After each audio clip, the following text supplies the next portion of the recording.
If you want to download Mozilla Firefox for Windows 11, you're in the right place. In this quick tutorial, I'll walk you through the easiest way to get Firefox installed on your PC, step by step. Firefox is a fast, secure, and privacy-focused browser, and the good news is that downloading it on Windows 11 only takes a minute or two. If this video helps you out, make sure to hit the like button and subscribe for more simple tech tutorials just like this. Alright, let's get started. First, open any web browser on your Windows 11 computer. You can use Microsoft Edge, Chrome, or any browser you already have installed. In the address bar, go to the official Firefox download page for Windows by typing this exact link, https://www.firefox.com/n-us/download/windows. Make sure you're on the official Mozilla site so you know you're downloading the genuine version of Firefox. Once the page loads, you'll see the Download Firefox button.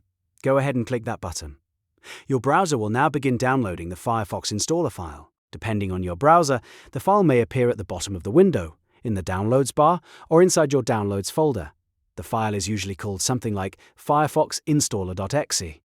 After the download finishes, locate that file and open it. If you see it in your browser's download toolbar, you can click it directly. If not, open your Downloads folder and double-click the installer there.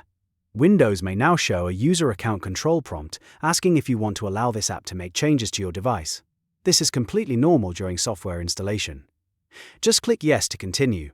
After that, Firefox will begin installing automatically. The installation process is usually very quick, so you may only need to wait a short moment while Windows sets everything up in the background. Once the installation is complete, Firefox will launch on its own. At that point, you're ready to start browsing with Mozilla Firefox on Windows 11. You can sign in, import your bookmarks, or customize your settings if you want to, but the browser is now successfully installed and ready to use. And that's it. You've now downloaded and installed Mozilla Firefox on Windows 11 in just a few simple steps. If this tutorial helped, please give it a thumbs up and subscribe to the channel for more easy software guides, download tutorials, and Windows tips. Thanks for watching, and I'll see you in the next video.